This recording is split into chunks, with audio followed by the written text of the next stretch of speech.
Welcome back to another episode of Dentside Depot. Today we're going to do something way different than what I normally do. We're going to look at the top 10 most unknown parts that could come on any single 73 through 79 Ford truck. And I'm not talking about options like a cactus smasher or a bedside toolbox or rear window defroster. No, parts that could come on any 73 through 79 Ford truck. We're going to dig deep into the archives here at Dentside Depot and pull out those 10 parts that are the oddest and most unknown that you could find on any single truck in no particular order. So sit back and relax and see how many of these parts that you actually knew existed.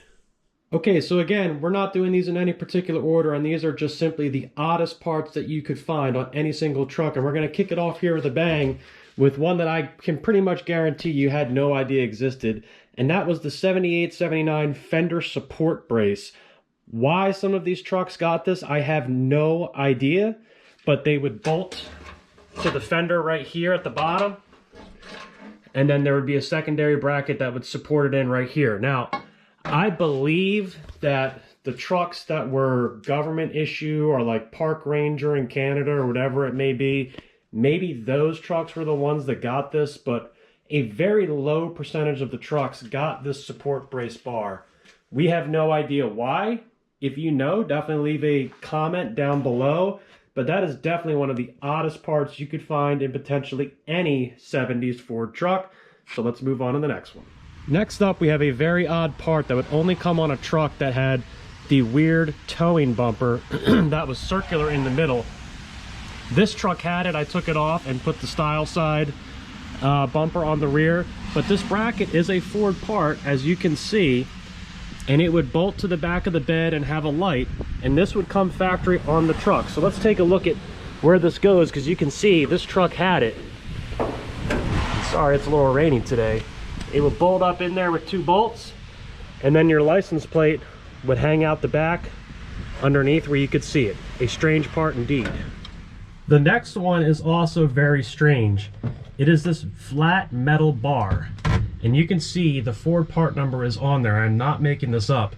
This part would not come from the truck from the factory, but would later be installed by the dealer right here on the back of the cab in the middle. Like so. It would be bolted on by a technician, and the purpose of this bar was to address a recall that caused the cab to make like a tuning fork humming noise. And I have experienced this in trucks before. These trucks, you drive down the road at a certain RPM and speed, the inside of the truck would make a humming noise or a growling noise, and that was vibration coming off the back of the cab because it wasn't insulated. Ford's fix was to install this insulation bar on the back to correct that noise. Another weird part. Have you ever noticed that some 70s Ford trucks have an 85-mile-per-hour speedometer, while other ones have a 100-mile-per-hour speedometer? Well, the reason for that is from 73 to 77 and a half, most of the trucks came with a 100-mile-per-hour speedometer. At 76 to 77 and a half approximately, they switched over to an 85. My guess is that was because the speed limit at that time was 55 miles per hour, so they changed it for whatever reason. But you can take the 100 mile per hour speedometer out of an older truck and put it in a new one, and it'll work just fine. That's what I did with my 79 F350 Super Cab. Here's one that you may have already known, but the base model truck did not actually come with a radio. If you did not select an option for a radio, this is what you would get.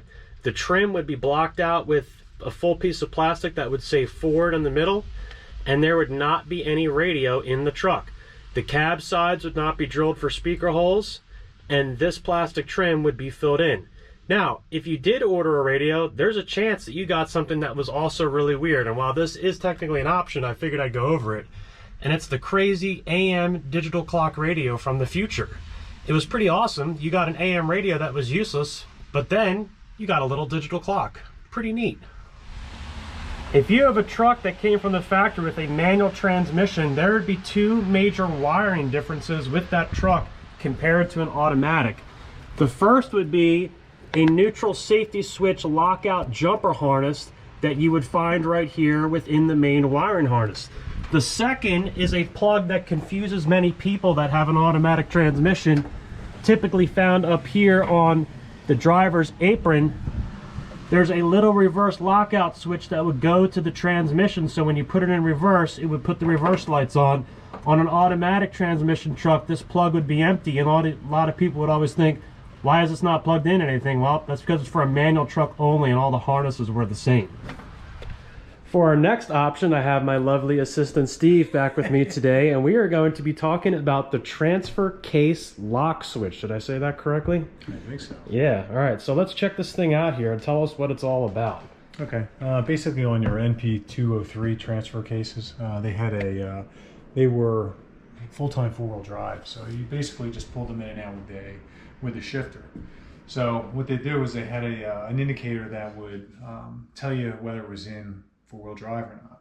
So what it was a little bracket like this with a light, and this was underneath the dash, probably like in the middle. Ran to a harness. This would hook into your interior harness. It would just plug right in. That little three-way junction block, right? The yellow one? Yes, there's a yellow one, yeah. Yep. Then this would run out through the firewall, and this goes into that thing that everybody asks about, which no one knows what it is. I didn't know until the other day.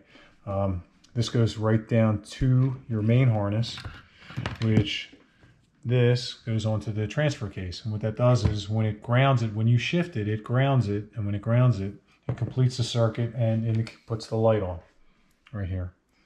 So I'll show you what this light looks like when we turn it on. So correct me if I'm wrong, but did this only come on the all-wheel drive trucks, the ones that were always all-wheel drive, or with the full-time hubs on the front? Or? Yes. Yeah. Okay. I don't think it ever came on like a regular NP205. Yeah. But I'm pretty sure it was just the NP.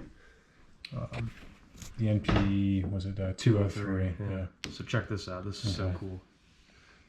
It's like something from Star Trek when it goes on. Look at that. So it has a little lock indicator. Engage which would come in. the Yes. lock light. Yes. Very, very cool. Love that. So this is definitely a really cool factory part that you didn't order. It just came with the all-wheel drive transfer case, if that's how your truck was equipped with full-time front hubs. Yes. So usually a lot of Broncos. More Broncos. More than anything Broncos. else, yeah. Cool. All right, let's move on to the next option. Another part that seems to just randomly appear on certain trucks for whatever reason is the hood support braces. On each side there would be an additional brace for the hood hinge so that the fender wouldn't bend up and down and break the nuts inside holding it together. In addition, you could also have this part that would be on the back of the hood. It was a support brace, so when you got into an accident, the hood wouldn't buckle and bend, it would fold into the cab. I believe these parts were commonly seen on the later models to address crash issues that they found later on.